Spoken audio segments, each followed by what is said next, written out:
오늘 진짜 전략 유진투자증권 여의도 영업부의 강영현 부장과 함께합니다. 어서 오세요. 안녕하세요. 네, 일단 앞서 보신 것처럼 다행스럽게도 나스닥 지수 선물은 1% 가까운 오름세를 보이고 있지만 네. 지난주에 반등에 성공을 하나 싶었는데 또 뭐 목요일과 금요일장 지지부진하게 안 좋았잖아요. 네. 본격적인 조정의 시작일까요?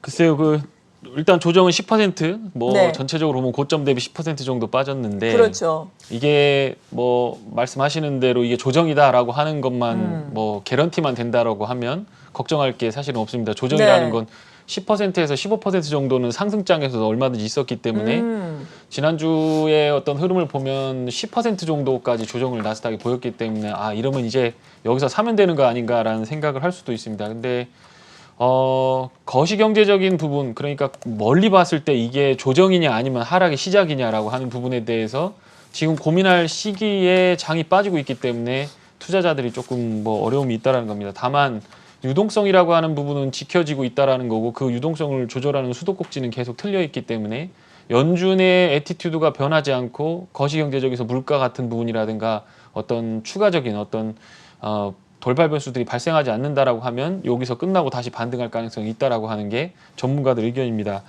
지난주 미 상원에서 부결됐습니다. 2조 달러 추가 부양책이다라고 하더니 점점 줄어드는 5천억 불 했는데, 그것도 돈 논아주는 거에 대해서 공화당 쪽에서 동의하지 못하겠다라는 거고, 민주당에서는 돈 좀 줘야 되는데 1조 달러, 1조 2천억 달러 해서 좀 주자라고 했던 거고, 그래서 둘이 서로 의견이 맞지 않았습니다. 그래서 그런 부분들도 있었고, 경제지표 중에서 실업률, 지금 실업률하고 물가가 제일 중요할 겁니다. 경제 성장 안 나오는 건 다 알고, 그런데 여기서 물가 올라가고 실업률 계속 유지된 상태에서 경제 회복할 수 있는 실마리가 없어진다라고 한다면, 그러면 이제 주식하는 사람들 입장에서 봤을 땐 이거 좀 기다리자, 뒤로 돈 빼자라고 하면서 시장을 좀 억누르는 그런 수급적인 변화들을 만들어낼 수 있기 때문에 안 좋았다라는 겁니다. 근데 4주 연속 실업수당 청구 건수가 좀 증가를 했습니다. 다만 그러니까 한마디로 그 사업주들이죠. 내가 지금 사람을 이만큼 구한다, 일할 사람들이 있으면 와라라고 하면서 잡 오프닝을 하는 그런 부분들은 좋아졌기 때문에 수요일 날 반등했다, 목요일 금요일 날 쭉 빠졌습니다. 차트를 하나 갖고 왔는데, 네. 이게 미국 근원 소비자 물가 지수 관련된 부분입니다. 코어 CPI라고 하는데, 사실은 이게 이제 발표는 계속 되고 있기는 하는데 2015년, 16년 이전까지는 이걸 굉장히 중요하게 봤습니다. 그러니까 이거는 뭐냐면 변동성이 큰 식자재라든가 원자재에서 우리가 흔히 쓰는 휘발유 가격 이런 것들은 제외하고 나머지 공산품이라든가 가구부터 시작해서 우리가 쓰는 것들, 물건 가격이 어떻게 되는지를 받는 건데, 지난달에는 0.7, 그다음에 지금 0.4 이렇게 올랐습니다. 그러니까 물가가 지금 슬금슬금 오르는 거 아니냐라는 건데, 이게 어떤 부분에서 팬데믹 때문에, 그거와 관련된 팬데믹 제품에 대한 수요 때문에 이렇게 됐는지, 아니면 추세적인 것인지에 대해서 확인이 할 필요가 있겠다라는 생각이 들고요. 지금은 많이 사용하지는 않습니다. PC라고 그래가지고 개인 소비 지출 관련된 지표로 대체는 돼 있는데, 실제로 보면 그거와 어떤 부분에서 동전의 양면처럼 같이 붙어 다니는 거기 때문에 참고를 할 필요가 있다라는 생각이 들고요. 네. 이런 부분이 지금 나스닥을 보시면 40년 동안 주가 흐름입니다. 이걸 보면서 그래, 이렇게 올라가는데 빠졌다라가도 또 올라가는 거 아니냐라고 하는 건데, 여기 지금 2000년대 닷컴 버블 있으면서 이렇게 빠질 때 지수가 멀리서 보면 이거 별거 아닌 것 같은데, 실제로 나스닥 관련된 종목들 빠질 때는 10분의 1 토막, 20분의 1 토막 난 겁니다. 그러니까 지금 만약에 이 거품 상황에서 여기가 2000년대의 닷컴 버블을 만들어내는 그런 상황이냐 아니냐에 대해서 전문가들 의견이 분분하고, 밸류에이션 지표라든가 어떤 다른 것들은 다 어느 부분에서는 저쪽 99년 닷컴 버블과 비슷하다라고 하지만 유동성이 충분히 뒷받침되고 있고 페드가 뒷바람을 주기 때문에 그렇게는 빠지지 않을 거다라고 하는 거가 서로 상충하고 있는 그런 상황이다, 이렇게 보시면 될 것 같습니다. 개인적인 의견으로, 제가 미국 전문가는 아니고 한국 시장 보기도 어렵고 그런데 미국 전문가는 아니지만 제가 보고 있는 것들 중에서 매번 말씀을 드리는 부분, 금리, 법인세, 관세, 임금, 그 다음에 서플라이 체인, 글로벌 서플라이 체인, 중국에서 물건 갖다가 아마존에서 파는 거, 이게 네.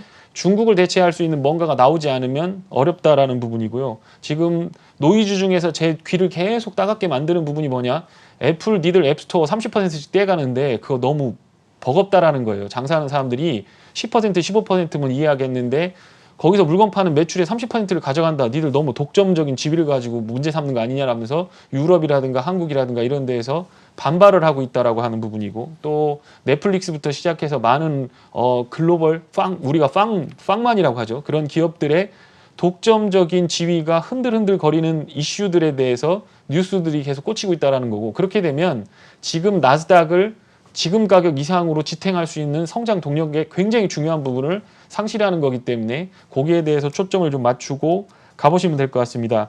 뉴스로 나오지는 않고 있지만 그 스트레스 테스트라 그래가지고 원래 연초에 한번 연준에서 하고 발표하고 마는데 이번에 팬데믹 터지면서 6월에 한번 했습니다. 그러면서 은행들 괜찮을까 하고 해봤는데 V자로 경제가 반등하게 되면 크게 상관은 없다. 그래서 그만큼 돈을 지금 찔러 넣어준 겁니다. 그런데 이게 W자로 다시 빠졌다가 가거나 아니면 U자 형태로 내년이나 내후년에 경제가 회복되는 방향으로 움직인다라고 한다면 이거 은행권 비상이다. 7천억 불 정도, 우리 돈으로 한 840조 원 정도의 부실이 발생한다라는 거고, 은행권의 4분의 1 정도가 잘못하면 흔들릴 수 있다라고 하는 거가 그 연준에서 나온 내용입니다. 그렇기 때문에 지금 중요하게 보고 있지는 않지만 언제나 시장은 나 이제부터 내려갈게 라고 하면서 내려간 적은 없습니다. 다 대비를 하고 가드 쳐놓고 밑에서 내려올 때 내가 어떻게 대응할지에 대해서 투자자들은 조심스럽게 접근하는 거, 그게 필요하겠다. 이렇게 정리해드리면 될 것 같습니다. 맞아요. 항상 이렇게 말씀하신 것처럼 뇌관이 될 만한 사안들은 언제나 있기 마련이고 또 네. 하락을 하면 그 이유를 찾기 마련이니까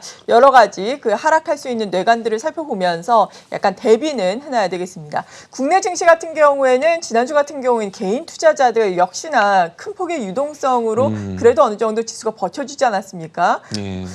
이번 주에는 어떤 변수들 살펴봐야 될까요? 그런데 개별 종목들이 너무 많이 또 올랐어요. 네, 비싼 것들이 많아졌습니다. 네. 그런데 또 저쪽에 보면 굉장히 싼 주식들 많습니다. 예를 있긴 들어 있어요. 건설, 증권부터 네. 시작해갖고 뭐 지금으로 보면 4차 산업혁명에 밀려가지고 조금 저쪽 뒷방으로 밀려있는 그런 것들. 그런데 탈탈 털어보면 이거 상당히 굉장히 매력적인 부분들이 많습니다. 그런데 색깔이 좀 변하고 있습니다. 그동안에는 그런 것들이 전혀 씨가 안 먹히다가 이제 이거 괜찮다 저거 괜찮다라고 하면서 갖다 붙이니까, 예를 들어서 그 석유와 관련된 부분요, 대한유화 같은 종목들도 야 이거 여기서 매출에 뭐 1% 2% 되는 부분의 신사업 부분에다가 납품을 한다라고 하면서 이거 이제 리레이팅 하자라고 하면서, 원래 좋은 회사입니다. 독과점적인 지위를 가지고 있고 그걸 대체할 수 있는 회사가 없고 현금 따박따박 쌓이고 있고 감가상가 끝났고, 그래서 돈 버는 거에 대해서는 롯데케미칼이라든가 대한유화라든가 다 좋은데, 그런데 그거에 대해서 멀티플을 못 주고 있었던 상황에서 이거 이제 사보줘도 되지 않을까라고 하면서 첫 번째로 시장이 반응을 했기 때문에 네. 시장의 컬러가 바뀌는 부분에 대해서 생각을 해보셔야 된다는 거고, 지수가 빠질 것 같냐 물어보신다 그러면 그렇게 빠질 것 같지는 않습니다. 왜냐하면 화웨이 쪽의 어떤 이슈, 그 다음에 5G 쪽, 그 다음에 D램 관련된 부분뿐만 아니라 비메모리 쪽에서도 삼성전자를 지탱할 수 있는 그런 어떤 이슈들이 나오고 있기 때문에 그쪽에서 시장을 어떤 부분에서 빠지면 계속해서 사들어갈 수 있는 논리들이 있는 것 같고요. 지금 외국인이나 기관들은 일정 지수 대역에서 계속 2300, 400에서는 계속 지수를 종목들을 팔고 있습니다. 그런데 개인 투자가들이 그거를 많은 여력으로 사고 있다라고 하는 부분이고요.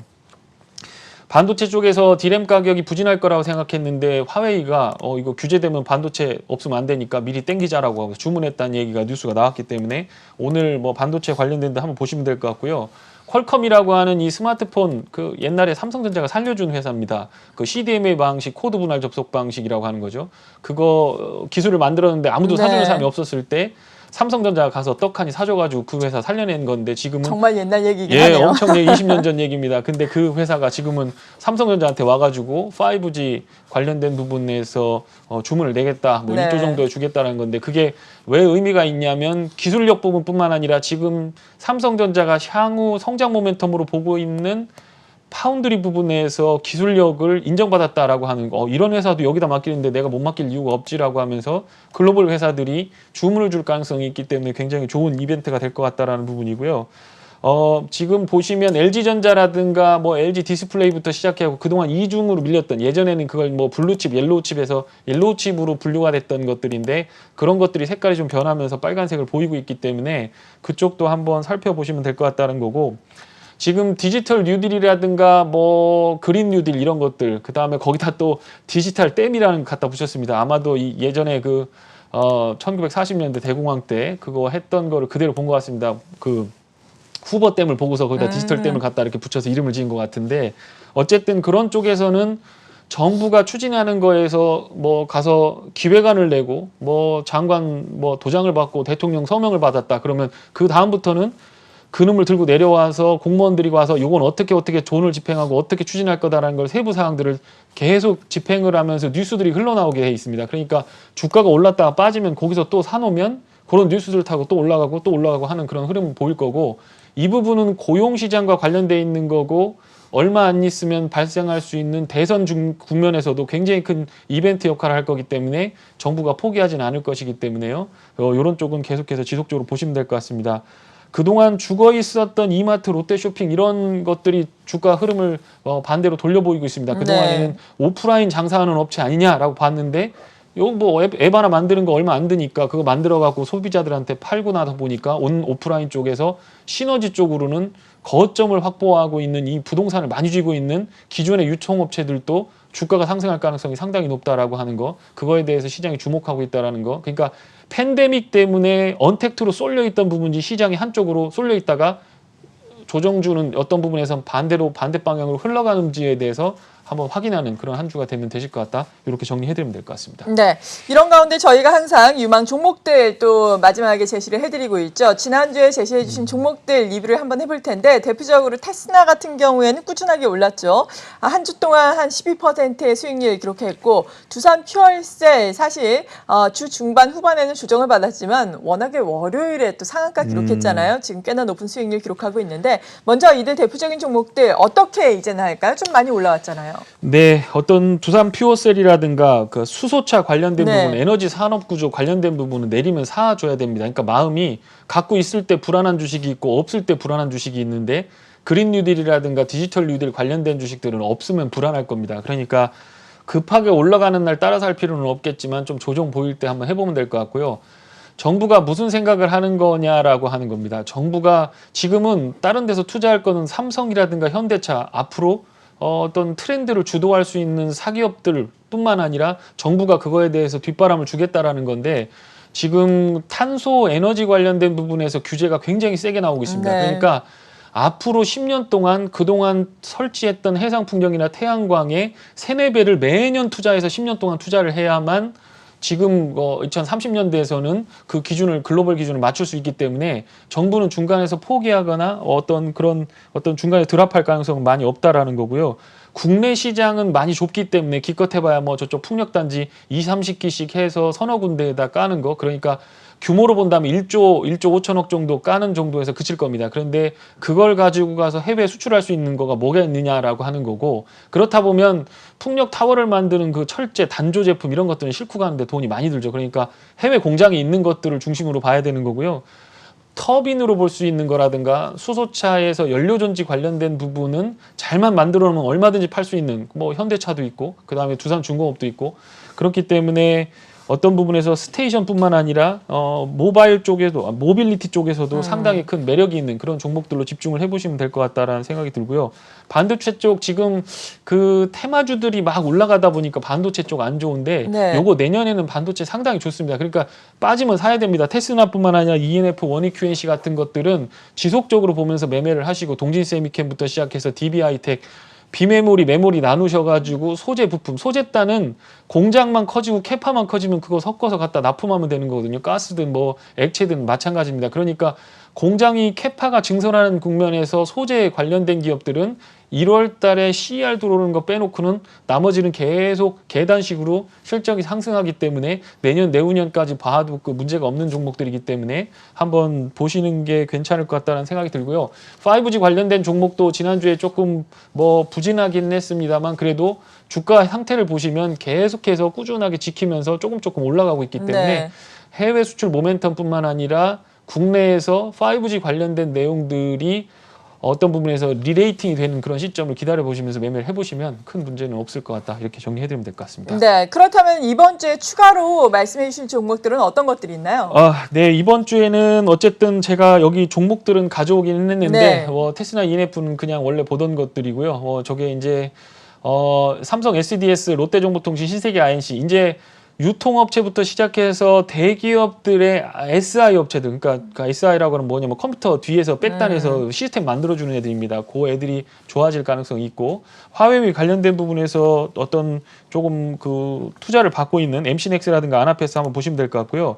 지금 뉴스 중에서 한 가지 딱 나온 게 뭐가 있냐면 애플이 OLED 관련된 샘플을 삼성 디스플레이에서 가져갔다는 얘기가 있습니다. 그러면 애플이 폴더블 출시를 한다라고 한다면 우리나라 OLED 업체가 가장 큰 수혜를 받기 때문에 ICD라든가 DKT 이런 애들은 만약에 애플이 폴더블 하겠다라고 모양 떡 내놓고 우리 만들어내서 2022년, 23년에 내놓게라고 한다면 이쪽으로 한번 겨냥을 해보시면 큰 무리는 없을 것 같다. 이렇게 정리해드리면 될 것 같습니다. 아주 중요한 포인트를 짚어주셨네요. 지금까지 유진투자증권 여의도 영업부의 강영현 부장과 함께했습니다. 고맙습니다. 고맙습니다.